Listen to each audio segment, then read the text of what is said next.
hace un ratito, nos vamos a meter en el detrás de esa historia de amor. Sí. Cómo se conocieron, cómo fue el vínculo, cómo crecieron ambos en el amor y en la política, cómo se potenciaron mutuamente Perón y Evita. Claro está, son dos personajes instituyentes de ese cambio de paradigma político en nuestro país. Lo decíamos hace un instante cuando hablaba el presidente de la Nación, pero también, obviamente, una historia de amor que motorizó otra historia, una épica muy profunda y muy propia. Los presentamos. Una historia de amor estaba por nacer en medio del dolor y la solidaridad. Una historia de amor que habría de parir el más grande movimiento popular de América Latina.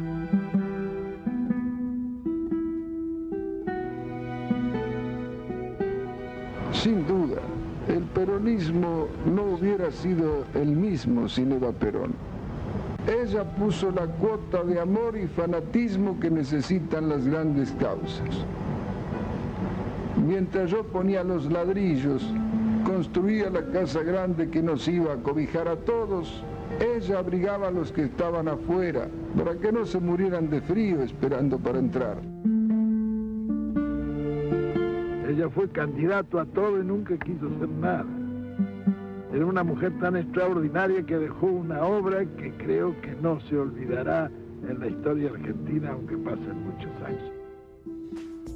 Y ahí veíamos a un Perón ya en la década del 70 que rememoraba a su mujer, esa mujer que luego de fallecida, todos sabemos el derrotero que vivió su cuerpo embalsamado, cómo lo robaron, cómo lo profanaron, cómo se lo llevaron a Italia, cómo volvió, toda esa historia. Pero antes de todo eso, como bien decía Tati, está la historia de amor de Juan y Eva, que en este caso escribe Cintia Vila, con la que tenemos el gusto de hablar hoy para conocer los Juan y Eva más humanos, más apasionados, más enamorados. Cintia, muy buenas tardes, ¿cómo estás?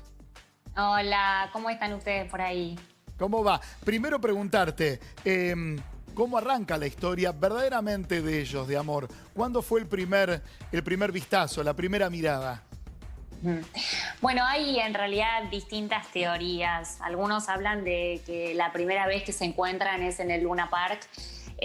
Yo tomo otra línea. En realidad, Perón, un poco antes del terremoto de San Juan, en la Navidad previa, visita los estudios de Radio Belgrano, donde estaba Evita, y ahí algunos dicen que hubo un primer encuentro. Yo creo que ese fue el primer encuentro entre ellos dos, sin que, por supuesto, hubiese ningún tipo de acercamiento en ese momento. Y luego, a través de la tragedia del terremoto de San Juan, Perón convoca a una asamblea de artistas con el fin de recaudar fondos y hacer un festival en el Luna Park, y ahí por primera vez ve a Evita, que con sus jóvenes 24 años, sin embargo, se para enfrente de la asamblea, lo interrumpe y le dice que cómo van a hacer un festival, que ellos tienen que ir a patear las puertas de las casas y de los grandes bancos, de las casas de los ricos, para poder pedir ayuda en lugar de organizar una fiesta. Así que yo creo que eso lo habrá deslumbrado, una mujer que haya tenido el valor de enfrentarlo al entonces coronel en medio de una asamblea, en medio de todos los artistas. Siempre lo disruptivo deslumbra, y a mí me parece que él quedó deslumbrado desde ese momento. Me quedo con ese deslumbramiento y te pregunto, Cintia, si fue un amor a primera vista y qué los enamoró a cada uno del otro. Yo creo que sí, que fue un amor a primera vista. Entiendo que, como decía, cuando vos ves una mujer con demasiados bríos, con una osadía poco común en la época. Recordemos que en esa época las mujeres estaban criadas para ser sumisas, calladitas, y una mujer que sin embargo se para y enfrenta y habla, y él decía que parecía un manojo de nervios desatados, o sea, que intuimos mucha exaltación en su discurso. Bueno, habrá llamado la atención de Perón, que no estaba acostumbrada a eso. Y por otro lado, yo creo que que ella ve en él un hombre importante que la mira, que la escucha. Ella fue una mujer bastante relegada en su infancia, no reconocida por el papá, una mujer que sufrió lo peor que puede sufrir un ser humano, que es la falta de reconocimiento, que es sinónimo de la falta de amor.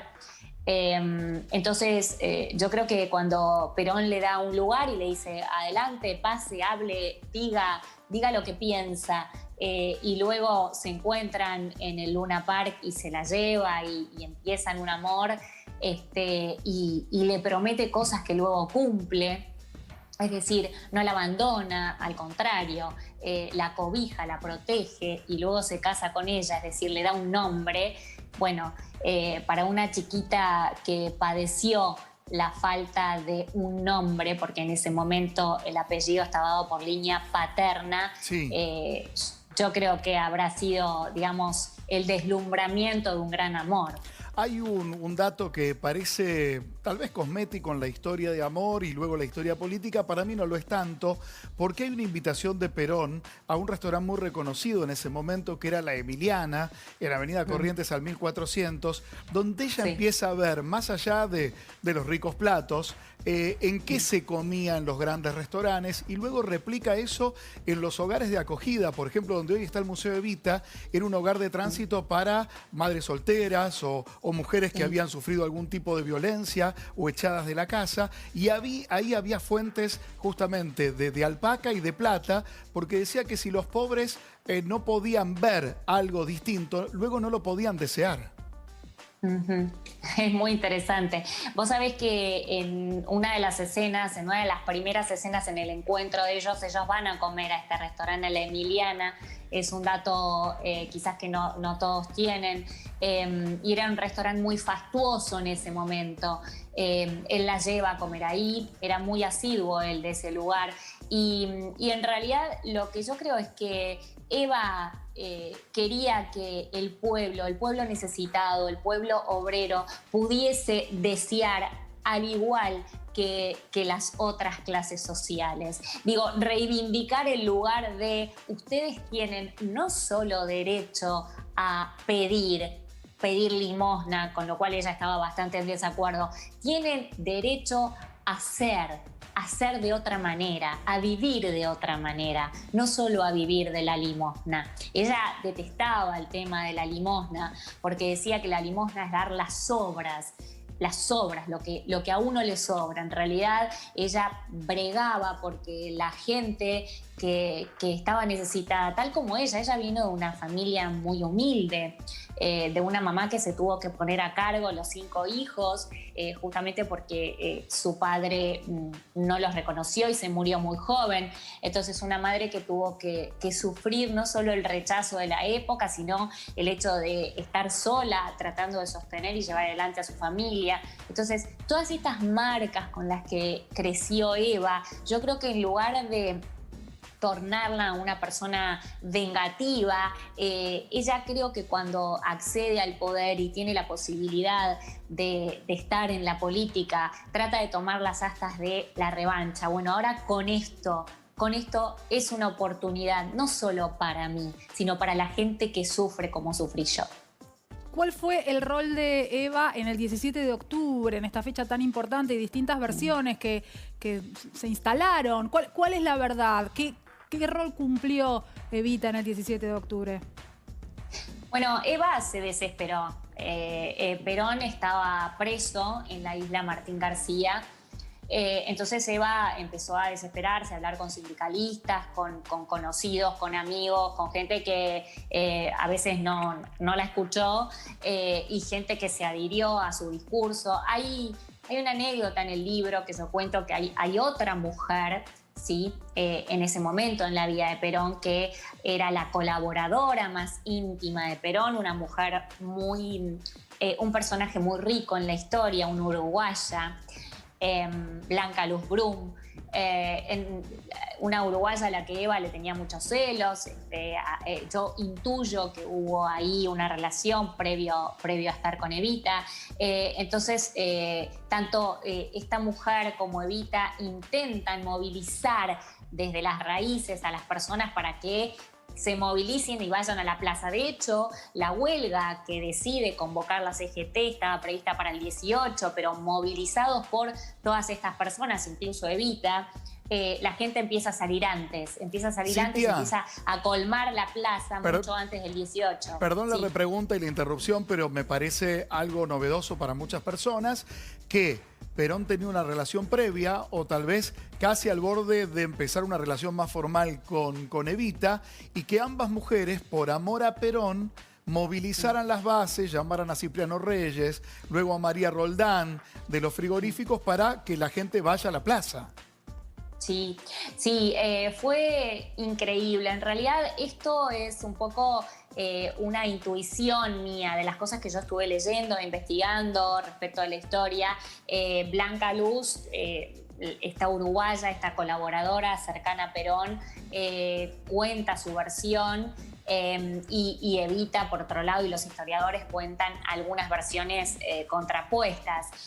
Lo interesante de esto es que había dos mujeres enamoradas de este hombre, una que en teoría era su colaboradora y la otra que era su mujer, que estaban ahí, digamos, poniendo todo de sí, poniendo el cuerpo, intentando movilizar a la gente para que hiciera fuerza, para que sacaran a Perón de la isla Martín García, lo trasladaran. Él ya había sido trasladado durante la mañana del 17, estaba en el hospital militar, pero la gente ya estaba colmando la plaza, venían de los suburbios desde mucho antes, del día anterior, y bueno, y esta movilización febril, esta pasión por un líder que les daba derechos y los reconocía como nunca nadie los había reconocido, hace que finalmente Perón se presente en el balcón a eso de las 11:00 de la noche del 17. Cintia, vamos a escuchar uno de los discursos de Evita porque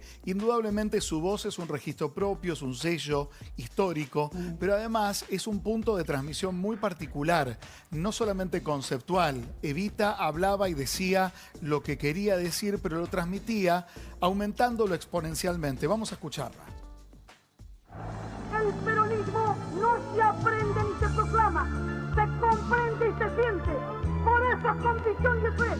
No quiero para el peronismo a los ciudadanos sin mística revolucionaria, que no se incorporen, que queden rezagados si no están convencidos. Peronismo es la fe popular hecha un partido en torno a una causa de esperanza que faltaba en la patria. Si el pueblo fuera feliz y la patria grande, ser peronista sería un derecho. En nuestros días ser peronista es un deber. Por eso soy peronista. Soy peronista por conciencia nacional, por procedencia popular y por convicción personal y apasionada solidaridad y gratitud a mi pueblo, vivificado y actuante otra vez por el renacimiento de sus valores espirituales y la capacidad realizadora de su jefe, el general Perón. 300.000 personas marcharon esa vez, desde las barriadas más humildes de las regiones laboriosas del sur hasta algunos molinos de Vicente López, los comerciantes del centro. A mí otro dato que me llamó la atención, Cintia, es cuando la palabra descamisados cobra cuerpo político, es porque al centro no se podía entrar sin saco por un edicto policial. Y un saco le costaba a un obrero lo mismo que un mes de trabajo. Por lo tanto, era casi una barrera económico-cultural para mantener a los más humildes fuera del centro de la ciudad. Sí, y vos sabés que lo interesante, el lenguaje siempre impone costados emocionales. Entonces, cuando Evita y el peronismo en general empiezan a utilizar palabras que quizás antes tenían que ver con denostar y las reivindican como fruto del amor, descamisados, los negritos, mis grasitas, todo lo que como se verbalizaba en ese momento, cómo se proclamaba a la gente adepta, a los obreros, a los que estaban cerca de ellos. La verdad que lo que hacen es incorporar al lenguaje amoroso con los que ellos se dirigían al pueblo estas palabras que intentaban denostarlos. Me parece interesante tu apreciación. ¿Fue la historia de amor más importante de la historia argentina? No tengo dudas, sin dudas. Fue la historia de amor más importante porque fue la historia de amor más que contagió, que más contagió al pueblo argentino. Digo, para bien y para mal. Todo un pueblo, desde ese momento, y te diría hasta el día de hoy, todo un pueblo y todo el mundo hablaba de ellos. Para que una historia de amor, independientemente de que tenga un contexto político fuertísimo, genere tanta pasión extrema, odios y amores en igual dimensión, realmente tiene que haber sido la historia más importante, y fue y lo es.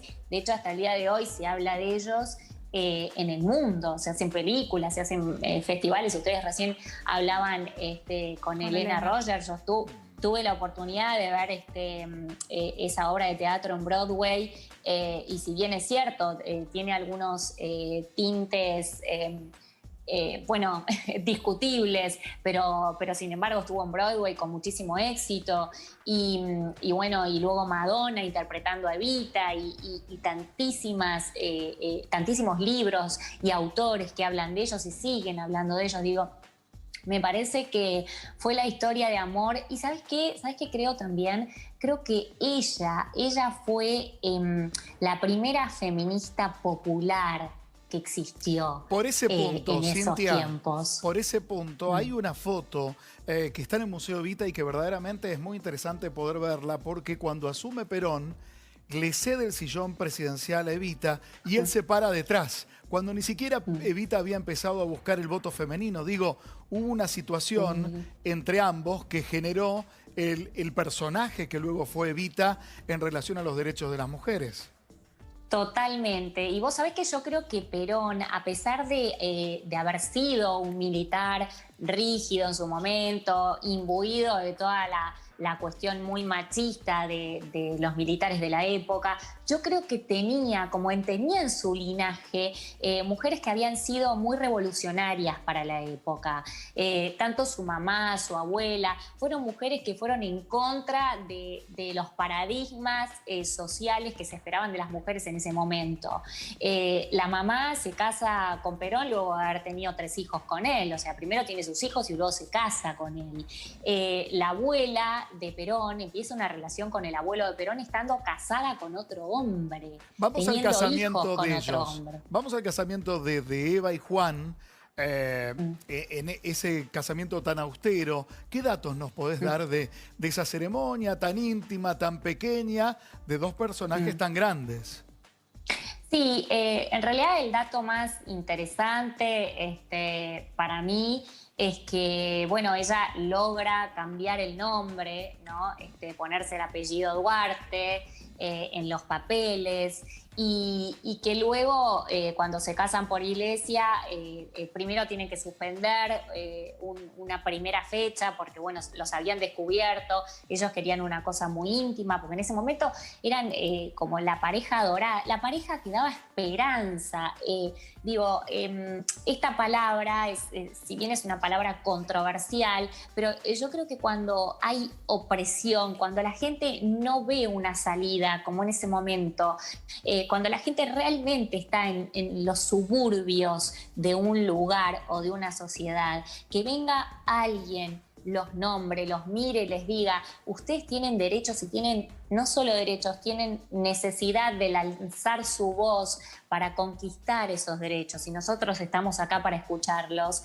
Y realmente genera un fervor, que es el fervor y el amor que generaron estas 2 personas, y la verdad es que ver que 2 personas están alineados en la misma causa y luego se enamoran, eso produce mucho más amor en el pueblo, entiendo yo. Seguro, Cintia, hay mucho para leer en este libro maravilloso, Eva y Juan. Desde luego, me parece maravilloso que sea Eva y Juan, aunque le agarre, digamos, algún tipo de crítica hacia mí, de mucho militante peronista que diga Juan y Eva. No, Eva y Juan, porque verdaderamente el símbolo de Evita en la población, no solamente argentina, es más que importante. Los invito a leerlo y a comprarlo, más que nada. Gracias, Cintia, por estos minutos. Gracias a ustedes, les mando un abrazo.